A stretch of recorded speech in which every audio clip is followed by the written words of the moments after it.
Welcome to Channel 97 News. I'm Josh Hansen. And I'm Martin Armstrong. In this week's lineup, we have a recap of the Beatles concert a few weeks ago, how to handle grand parties, changes in BRF administration, a look how the senior class leading us has grown, and a look back on Channel 97 memories. Now, a few weeks ago, the BRF Music Department put on an extraordinary rendition of some popular Beatle hits. For a recap on the concert, we now go to Chuck Cook. On May 17th and 18th, the music department hosted a Beatles review concert.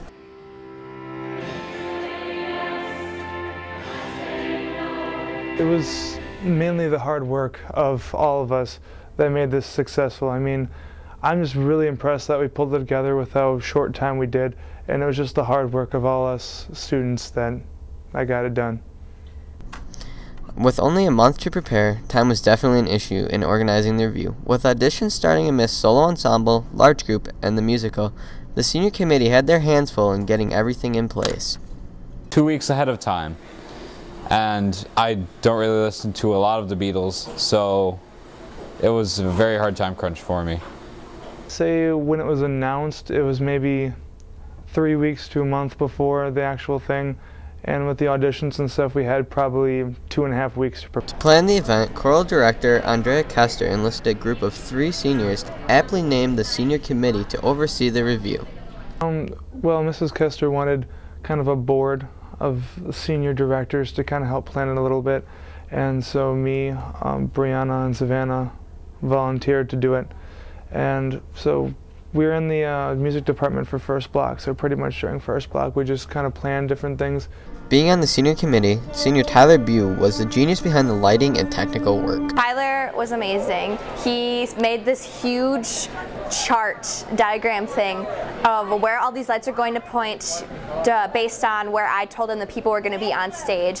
So then he figured out where the lights were going to be, where they need to be on people, and he also coordinated the spotlights, the 2 spotlights, the main light system, and he helped coordinate with the sound and help people up in the booth figure out when to turn mics on.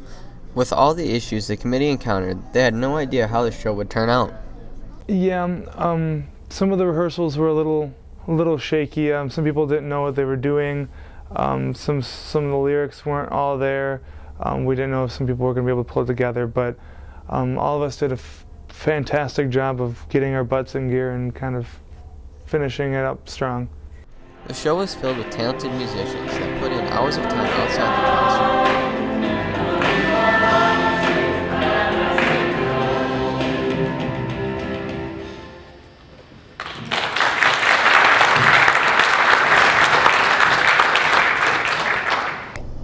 Looks like the concert was a lot of fun. Definitely. I love the Beatles. Mr. Jenke is a familiar face here at BRFHS. Recently, he accepted an assistant principal job at Wisconsin Dells. But at the last assembly, Mr. Jenke pulled another trick out of his sleeve. At the last assembly of the year, Principal Chambers announced that Mr. Jenke was going to be the next year's new assistant principal. Students Ryder Vold and Darren Nyme were surprised by the announcement. I was still expecting him to go off to the Dells. Well, What Egg was going off to Plainsfield, and we'd end up with some random person nobody knew. Yes, I was very surprised because I still thought he was going to Wisconsin Dells to be their principal, and I was kind of shocked that he was going to be our assistant principal. It was good to see that he's staying here. While Mr. Wooden has done his duties as an assistant principal fairly well, students say that Mr. Jenke will also do a good job. Yes, I think it's a very good thing. I've had him in a class, and he's very, I guess, likable and personable. He's a very good teacher, and I think, he'll be a good enforcer of the, the rules and things like that. I think he'll be very effective because he's, easy to relate to, I suppose. Junior Austin Zank believes that the qualities that Mr. Jenke possesses will contribute to his position as assistant principal. Yeah, I think a lot of people are going to like him as an assistant principal. He's actually really nice and understanding, and he does a good job at just teaching, so. Someone can get very anxious or nervous when something comes along that's new, or when they take on a new experience. But Mr. Jenke thinks he will do well even though he might experience these feelings. Well, the way I look at the job, Martin, is that I want to help create a we, in us. I think everybody's on the same team here as far as what our goals are. And certainly, it's a different job in the eyes of some. It's it's a step, I suppose. But am I anxious for it? Sure. Am I nervous? To some degree.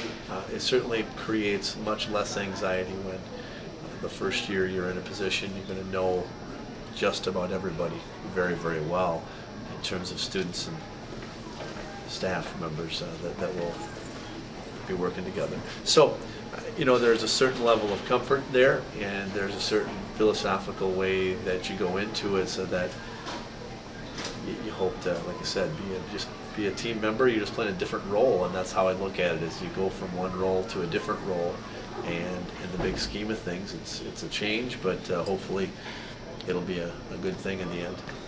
Like they say, when one door closes, another opens. So, Mr. Jenke, hope to see you next year, not as a teacher, but as a new assistant principal. Wow. I bet Mr. Jenke will do a great job.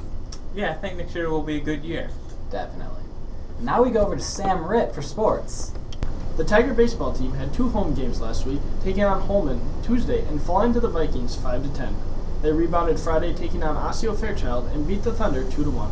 The softball team wrapped up their regular season and started on their postseason run last week by beating Nakusa 8-0 to end the regular season. Then the Tigers got the number 2 seed and hosted Durand in the first round of the playoffs and took down the Panthers 6-1. Sydney, what are you doing? I'm just trying to manage all the grad parties they have coming up. Oh, yeah. Not only do the students learn how to manage their time academically, but also when having graduation parties. I actually base my graduation party decisions solely on what they'll be having to eat. You gotta prioritize. In classic, there's like sloppy joes and stuff like that, but I want something real nice. Maybe Mexican, macaroni and cheese, just something that steps it up. So if you got weak food at your graduation party, don't expect to see me there. Some students just go by what's convenient. Well, I usually choose the ones that are most convenient to me, whether I have a ride or not, and what type of food's going to be there. Not only do students have to manage their time, but prioritize their social appearances. I just go to close friends, I'll probably go to Dylan's, that's about it. Yeah. Same here, I'll probably go to Hunter's, and I went to Alex's, probably make errands too. I might go to Aaron's, I'm not sure. Maybe I'll go to Sydney Harkness too, I'm not sure. Hers is on the same day, so maybe I'll go there. As the class of 2012 begins to transition to life beyond high school, the teachers look back on the class and the memories they made. For the story, we now go to Kristen Getter. The year is done, the seniors leaving. Not only are the students emotional, but some of the staff members are as well. Year after year, staff members must say goodbye to classes. So it's different for every teacher.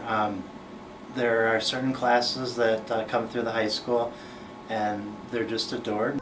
Many classes are cherished by the staff members. Business education teacher Megan Finch feels as if the class of 2012 is definitely one of those classes. I knew for many years that this would be a hard class to say goodbye to. And that's just because there are kids that you click with and that you create relationships with that, kids become meaningful to you. You watch them grow, you see them become the person they are today, and you want what's best for them, but selfishly you also miss them because you feel like a piece of you is going with them. Erickson believes it's true that relationships form between the students and staff throughout the high school experience. In fact, he believes the bonds are actually deeper than friendship. Well, actually, this may sound kind of corny, but Black River Falls High School is kind of like a family. Students really are kind of like family members. And a lot of students have younger brothers or sisters, so we get to see their brothers and sisters throughout the years too. Like family, teachers go to graduation to show their support. Finch believes getting a high school diploma is a huge stepping stone in a student's life. It's hard. It's funny because it's hard to define when you walk across that stage and you get that diploma. What is it about that moment that makes me sad? And there's a great deal of pride, but I will miss you. And yeah. I don't know, it's hard. It's hard to explain what is in that moment that makes it so special. There are a lot of mixed feelings about seniors graduating. On one hand, we feel like most of them are ready for the world. We've given them a lot of skills. They're prepared. You know, they're ready for that next stage of life. So on one hand, we're very excited for what lies ahead, but selfishly, on the other hand, we've built great relationships with students. 4 years with students has an impact on teachers. Like many teachers, Finch hopes she has a lasting impact on the students. You know, more than anything, I hope that students leave feeling like they matter, feeling that someone cared about them. Yeah, we teach them facts, we teach them how to add and how to read, but I hope they walk away feeling like they know that they matter and that they can make a difference in someone's life. I think if they walk away with the ability to problem solve and the ability to care about other people and a desire to give back, then I think that those are wonderful traits to walk away with. This year, the BRF Pubs team did something new and original as we created the first ever BRF News channel. We faced challenges along the way, but have grown and improved as the year went on, creating a club that will hopefully carry on and continue to strengthen. It all started this year with, we just came up with this idea to just start something new, start a news program. So it was really rough the first couple of times, but then we finally got into it. We started to learn all the different things that go into it. And then it just turned into this huge set and this huge production, and I'm really happy with it. I'm just excited that it's something that we started, and then it'll be with us to go forever. The movement for a news team was initiated with the help of English teacher Julie Teetens and her class as they sought for a more current form to distribute news. Originally, the class was split between two skinnies, publications and video audio, but eventually they grew into one class. Although having little experience, they used skills developed in both classes to help them create their videos and grew as the year went on. Well, when I first started taking this class, beforehand I had no experience whatsoever with video editing and filming, and throughout the year I definitely grew, and we all grew. We learned all sorts of things, B-roll, interviewing techniques, and also rule thirds and stuff. So my videos have definitely grown, and our class videos, all of us have grown, and it's been a really good experience. And although having a rough start, the Channel 97 team continued to work and make improvements.